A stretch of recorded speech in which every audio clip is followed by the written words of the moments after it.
padroeira de um povo a lutar, a gente mineira te quer exaltar, não só lá na serra. Amados e amadas de Deus, saúde e paz.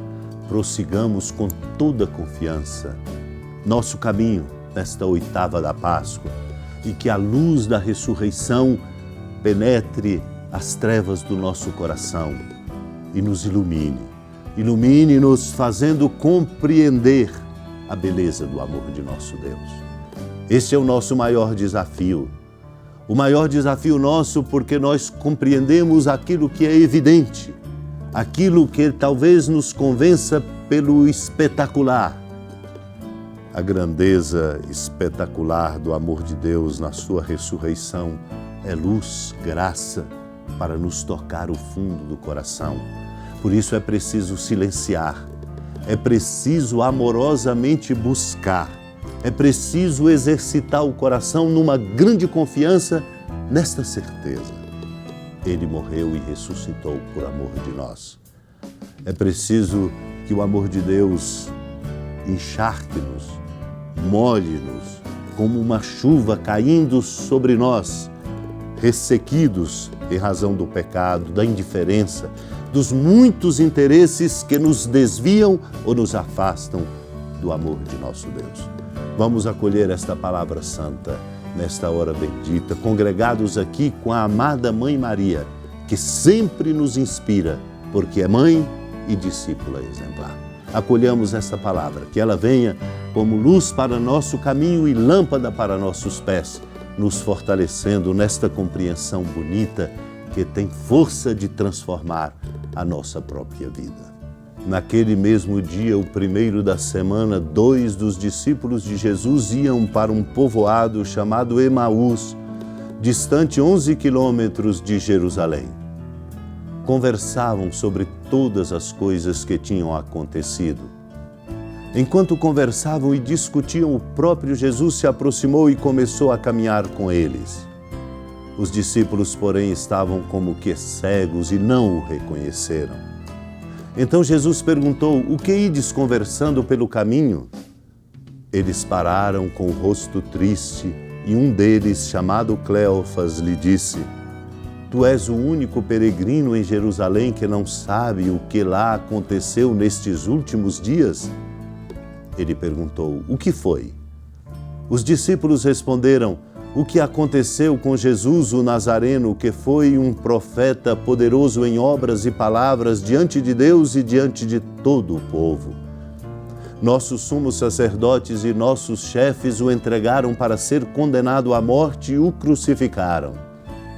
Nós esperávamos que ele fosse libertar Israel, mas apesar de tudo isso, já faz 3 dias que todas essas coisas aconteceram. É verdade que algumas mulheres do nosso grupo nos deram um susto. Elas foram de madrugada ao túmulo e não encontraram o corpo dele. Então voltaram dizendo que tinham visto anjos e que estes afirmaram que Jesus está vivo. Alguns dos nossos foram ao túmulo e encontraram as coisas como as mulheres tinham dito. A ele, porém, ninguém o viu." Amado irmão, amada irmã, Deus nos surpreende. Um dia o Papa Francisco disse: "Deixemo-nos surpreender por Deus." Deus nos surpreende exatamente porque a sua lógica é a lógica do amor. Surpreende-nos porque nós não somos tão habituados com a lógica do amor. Os 2 discípulos estavam tristes. Podiam já estar vivenciando uma grande alegria. Pensaram que aquilo que foi dito pelas mulheres fosse um engano. Chamaram de susto aquilo que era anúncio, mostrando exatamente a estreiteza da razão humana, a estreiteza do coração de cada um de nós. Por isso Jesus diz a eles: "Como sois sem inteligência e lentos para crer em tudo que os profetas falaram." somos sim lentos e sem inteligência. Por isso é que precisamos da força da graça de Deus, dando ao nosso sentir a possibilidade de alcançar as surpresas de Deus, as surpresas amorosas de nosso Deus. Do contrário, nos afastaremos. Do contrário, teremos um rosto triste. Não encontraremos, não um susto, mas o anúncio do amor de Deus, da vitória da vida sobre a morte. As mulheres tinham razão, estavam enganados e obscurecidos pela tristeza os discípulos que pensavam ter elas simplesmente dado um susto. Elas viram.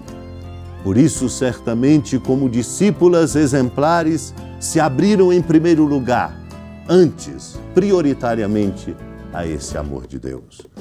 Ao amor de Deus, que é essa compreensão bonita do mistério do amor de Deus que dá a vida por amor de nós. Por isso Cristo pergunta: será que o Cristo não devia sofrer tudo isso para entrar na sua glória? E com aqueles 2 discípulos de Emaús começa a explicar-lhes, de Moisés, passando pelos profetas, explicando todas as passagens da Escritura que falavam a respeito dele, mostrando exatamente que nós somos libertados pela claridade das interpretações que somos capazes de fazer, ou pelas estreitezas das interpretações feitas, somos escravizados. Por isso, eles ficaram tocados. Quando chegaram perto do povoado para onde ia, Jesus fez de conta que ia mais adiante. Eles pediram: fica conosco, já é tarde e a noite vem chegando, mostrando neste gesto a beleza e o segredo da abertura às surpresas de Deus. Se não tivessem convidado a Ele, como devemos ter esta abertura a toda pessoa, eles não poderiam ter experimentado o assentar-se à mesa com o Senhor, que toma o pão, abençoa, parte e lhe distribui. E foi só aí, na força desse gesto, que lembra, é a Eucaristia que celebramos, o amor de Deus que se dá e se dá totalmente, os seus olhos se abriram e eles então reconheceram Jesus. E naquele momento Jesus desapareceu da frente deles para exatamente nos desafiar a aprender e a ser capaz, a cada um de nós, de ver a presença do Senhor, não pelo espetacular, não pelas evidências, mas pela força do amor. Por isso o testemunho bonito não estava ardendo o nosso coração quando Ele nos falava pelo caminho e nos explicava as Escrituras. Eles voltaram correndo para Jerusalém e encontraram os 11 reunidos com os outros. E tudo foi confirmado. Realmente o Senhor ressuscitou e apareceu a Simão. E eles então repartiram a beleza do que tinham experimentado pelo caminho e como tinham reconhecido Jesus ao partir o pão. Nós só reconheceremos Jesus na medida em que formos entre nós solidários, porque Ele se revela na solidariedade e no amor que dedicamos a cada irmão e a cada irmã. Deus nos ajude a viver este discipulado e Ele se faça presente no meio de nós e nós o reconheçamos, sobretudo, na presença bonita de cada irmão. Vamos pedir esta graça para que nós sejamos uma igreja discípula, para sermos uma igreja hospitaleira, misericordiosa e solidária. Senhora da piedade, Mãe Virgem do Cristo Deus. Lembrai-vos, ó piedosíssima Virgem Maria, que nunca se ouviu dizer que alguém daqueles que, tendo recorrido à vossa proteção, implorado a vossa assistência e reclamado o vosso socorro, tenha sido por vós desamparado. Animado com igual confiança, a vós recorro, ó Virgem das Virgens, e gemendo sob o peso dos meus pecados, me prostro a vossos pés. Não desprezeis as minhas súplicas, ó Mãe do Verbo encarnado, mas dignai-vos de as ouvir propícia e de me alcançar o que vos peço. Amém. Feliz padroeira de um povo a lutar, a gente mineira te quer exaltar, não só lá na serra, tu és esplendor de toda esta terra, também és fulgor. Amado irmão, amada irmã, com alegria da ermida da padroeira do estado de Minas Gerais, a Senhora da Piedade, que da sua casa de clemência e bondade nos acompanha e nos abençoa, do alto da serra, magnífica arquitetura divina.